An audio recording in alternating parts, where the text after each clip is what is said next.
Bom dia, pessoal. Meu nome é Rafael.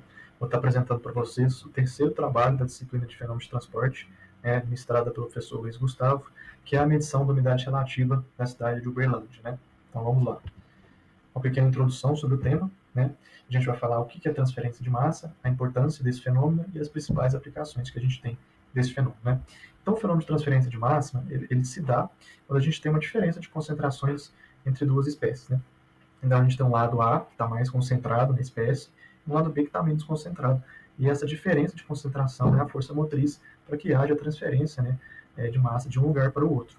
Então, esse é o princípio fundamental da transferência de massa.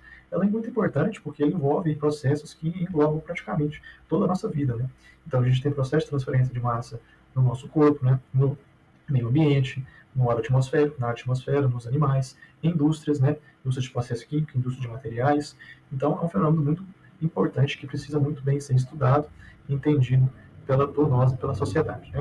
Uma das principais aplicações que a gente pode citar, por exemplo, é um corante, um copo de água. Quando a gente adiciona um corante no líquido, ele tende a se difundir por todo o copo, aqui representado aqui na imagem, e também pelo esse princípio, o corante mais concentrado ele vai se difundir no copo que está menos concentrado.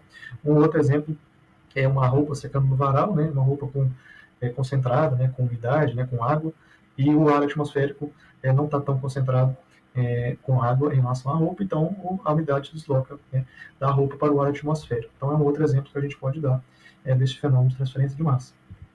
Uma outra aplicação muito importante da transferência de massa é na meteorologia, na previsão, na medição do tempo. Então, uma das medidas muito mais importantes que a gente tem é a umidade relativa do ar, que vai dizer vários fatores aí, e é muito importante para a gente como ser vivo, para a nossa sobrevivência, porque ela influencia a nossa pele, na nossa respiração, no nosso corpo, para os animais, por a questão das bactérias, enfim. Ela é uma umidade muito importante porque a água é a fonte da vida, Então, é muito importante a gente saber a umidade relativa e saber medir ela, Então, eu coloquei aqui um quadrinho, aqueles quadros, que o governo solta aí quando a umidade está muito baixa, com a escala aqui da umidade ideal para a gente, para nós seres humanos, para a nossa sobrevivência. Então, abaixo de 12% já é um caso de emergência, entre 12 e 30 é uma situação de alerta, de atenção, e acima de 60 é um nível adequado assim, para a gente. E aqui algumas recomendações para cada caso. Então, é uma medida muito importante que afeta diretamente nós e a nossa sobrevivência. E como que essa medida é feita nas estações meteorológicas, como ela é medida, como ela é ferida? É através de um experimento simples, de um conceito muito simples, que é o experimento do bulbo seco e do bulbo úmido.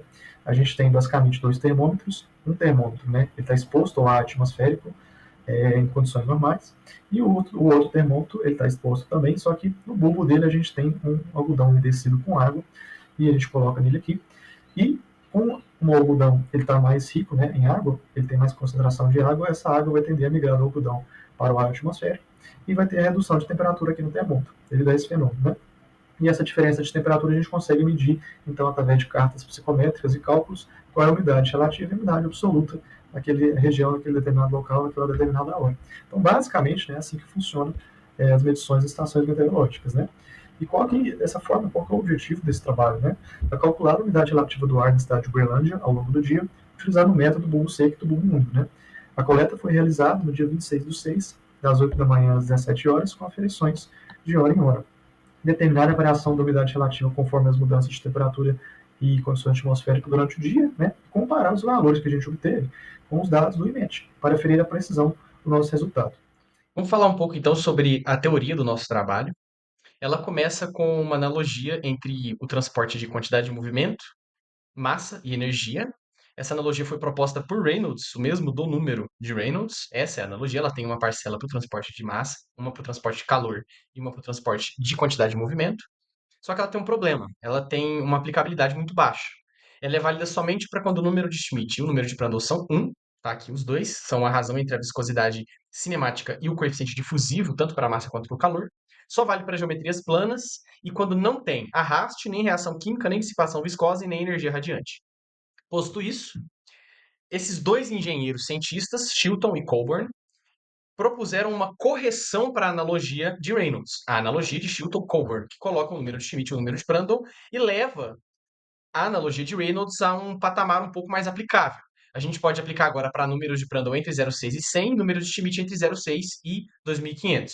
O escoamento pode ser laminar ou turbulento, e ela foi fundada para geometrias planas, mas existe uma aproximação razoável para geometrias cilíndricas e esféricas. Ainda assim, eu não posso ter nem arraste, nem reação química, nem dissipação viscosa, nem energia radiante. Mas já ajuda muito na aplicabilidade da equação. Mas o que é o nosso problema em si? O nosso problema é um método clássico para medir a umidade do ar, ou seja, a concentração de água no ar ambiente. Imagine dois termômetros posicionados não tão proximamente. Um deles tem o bulbo revestido com material poroso, pode ser algodão, gaze, e é umedecido com água. Posto isso, os dois termômetros vão passar por uma corrente constante de ar a uma velocidade constante. É muito importante que a velocidade seja constante para não ter o termo de arrasto da equação de Chilton-Coburn. Então, quando isso acontece, a água vai roubar calor das vizinhanças e vai evaporar, o que vai gerar uma queda de temperatura. E a água ela vai evaporar mais quanto menos água tiver no ar. Então, essa queda de temperatura ela vai ter uma certa proporcionalidade com a concentração de água no ar ambiente. Mas como que a gente faz para determinar essa umidade a partir de uma simples queda de temperatura? É simples, a gente vai fazer um balanço no bulbo umedecido do termômetro. A gente vai ter o termo de entrada e o termo de saída de calor. A entrada de calor ela pode ser dada pela lei do resfriamento de Newton. E a saída de calor é a perda de calor pela perda mássica da evaporação de água. Essa perda mássica convertida em perda energética pode ser dada pela equação do fluxo convectivo de massa, multiplicada pela massa molar e multiplicada pela entalpia de vaporização para a gente passar de massa para energia.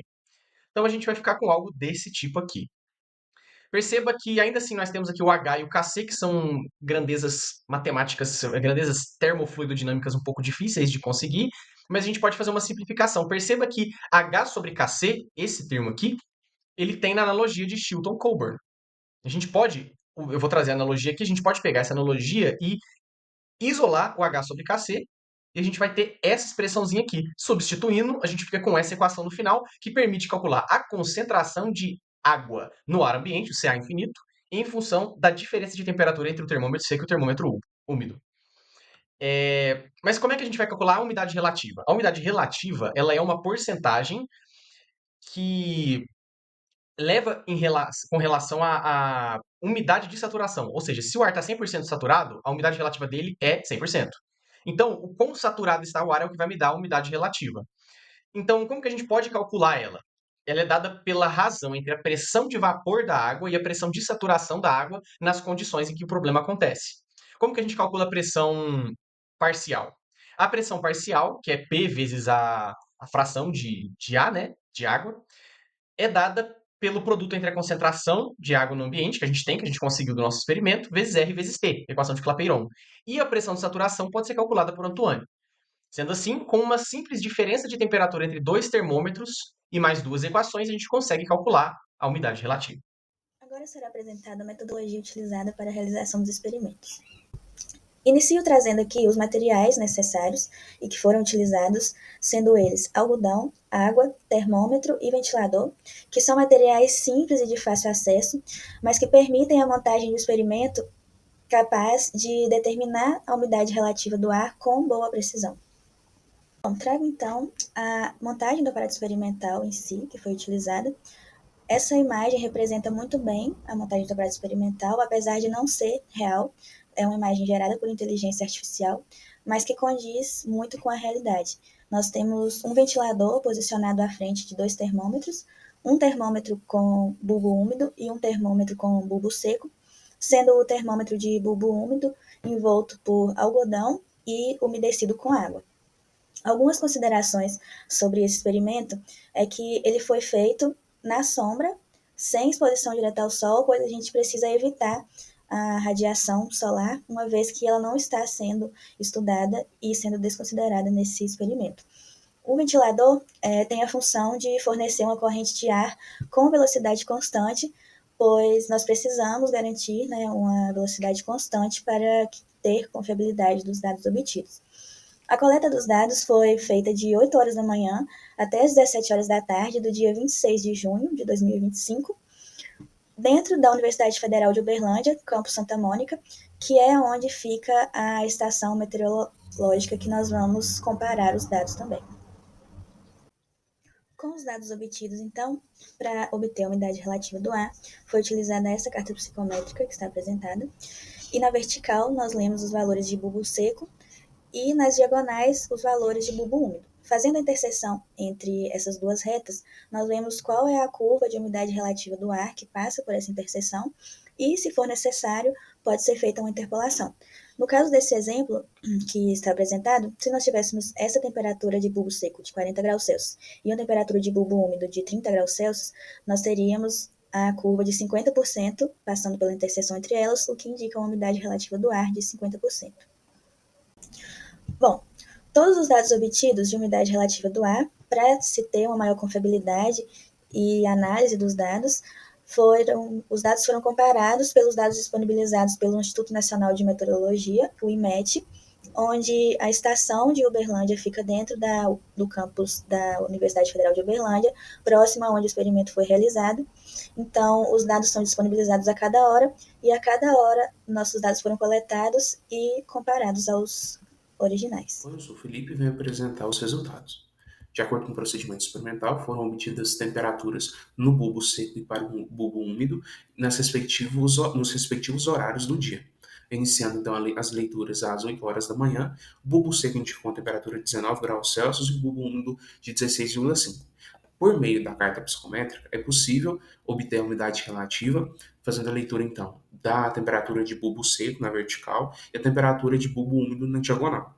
Com a interseção entre as retas, é possível, então, definir a curva da umidade relativa, aqui indicado de 79% às 8 horas da manhã. Em seguida, às 9 horas, foram feitas as duas leituras e, com isso, obtido uma umidade relativa de 76%.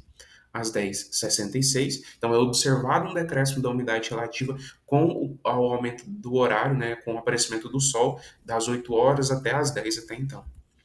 Às 11 horas, a tendência continua, indicando umidade relativa de 63. Meio-dia, 55. 13 horas, 51. 14 horas, 51. Às 15 horas, 46 de umidade relativa. 16 horas, 45%. De umidade relativa, e às 17 horas, então, é observado o aumento dessa umidade relativa, indicando o mínimo anterior de 45% passa agora a 48% de umidade. Com isso, é possível plotar o gráfico de umidade relativa em porcentagem em função dos horários de leitura. Os dados experimentais aqui estão indicados em azul, visto então o decréscimo da umidade relativa até o ponto de mínimo às 16 horas e o aumento a partir das 17. Essa tendência também foi observada nos dados reportados pelo INMET, indicando então uma boa concordância dos dados experimentais com dados reportados por um instituto. É possível calcular o desvio em cada ponto, com isso aqui os desvios estão indicando o menor desvio no horário das 8 horas da manhã e o maior desvio às 16 horas. Por fim, é possível calcular o desvio médio, indicado de 12,6%, um baixo desvio em relação ao instituto certificado, e com isso é validada a metodologia experimental para o cálculo da umidade relativa em função dos horários aqui indicados. Bom, vamos para a parte final do trabalho, que é a conclusão. Primeiramente, é possível observar no gráfico dos resultados e discussões que a umidade relativa do ar ela diminui ao longo do dia. E isso se deve pelo fator solar, né, e pelo aquecimento do sol, e por fatores climáticos também, a falta de chuva, entre outros. Os nossos dados eles obtiveram boa concordância em relação aos dados obtidos pela INMET, que é a estação meteorológica, e principalmente no período da manhã. O período da tarde, o desvio foi um pouco maior, mas mesmo assim, o desvio não foi tão alto e é possível validar a nossa metodologia manual de bulbo seco e bulbo úmido. Alguns pontos de melhoria, lógico, para diminuir esse desvio, é um controle mais rigoroso da velocidade do ar, usar um anemômetro para a gente conseguir medir a velocidade que é produzida ali pelo ventilador, né, e padronizar essa velocidade. E o outro ponto de melhoria é uma proteção térmica adicional. Ao longo da tarde, a gente tem uma incidência solar não direta, ou seja, indiretamente, maior do que no período da manhã. Esse pode ter sido um dos fatores que aumentou o desvio no período da tarde. E ter uma proteção térmica adicional ali resolveria esse problema. Um abrigo meteorológico tipo Stevenson Screen, que pode reduzir a influência térmica indireta, mas não necessariamente precisa ser um local tão robusto.